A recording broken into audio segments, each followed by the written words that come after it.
Salut à tous et bienvenue pour le deuxième épisode de la revue de presse. Alors cette semaine, je voudrais commencer par remercier tous ceux qui m'ont amené des encouragements la semaine dernière, à savoir Louis, Cédric, Marine, François, Sophie, France, Alexandre, Richard, Gwen, Jenny, Nicolas, Lola et Ludo. Merci à tous.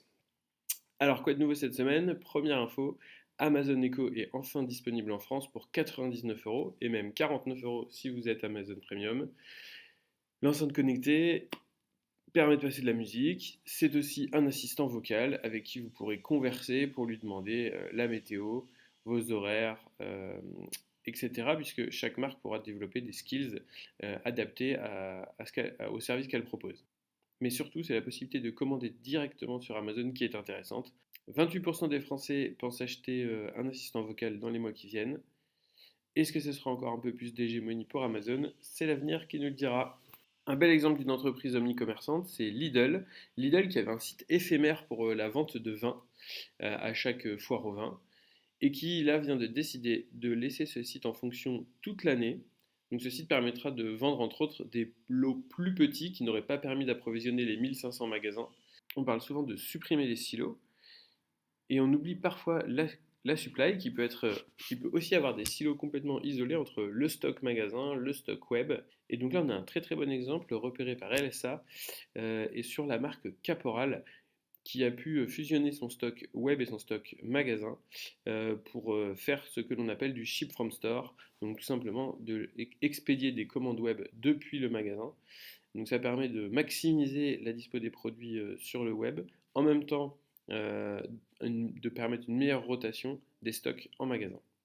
Et Caporal annonce avoir rentabilisé ses investissements en moins de 3 mois. Ensuite, c'est l'usine digitale qui a repéré un très bon usage de la réalité augmentée.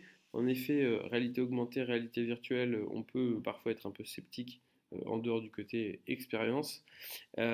Toutefois, Porsche implémente dans 189 concessions sa solution de réalité augmentée, pas du tout dans le domaine de la vente, mais plutôt dans le domaine de la réparation et de l'entretien.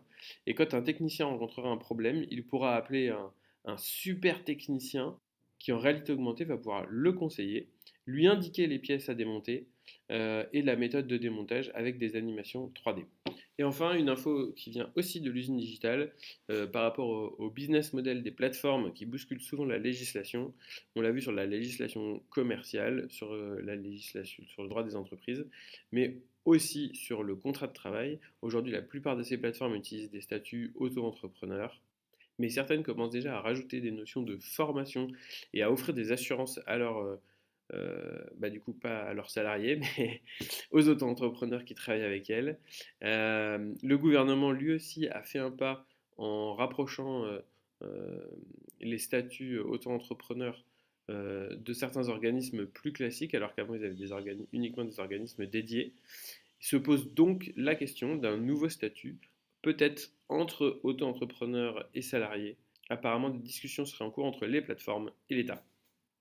Et pour finir, il y a deux petits articles clin d'œil. Le premier, c'est un article de Apple. Apple qui va vous aider à être moins accro à votre téléphone à travers iOS 12. En effet, vous pourrez mesurer le temps passé sur chacune des applications et vous pourrez même limiter ce temps de façon à ce qu'une fois que vous avez écoulé tout le temps que vous comptiez consacrer à Facebook, l'application pourrait se bloquer jusqu'à la semaine prochaine.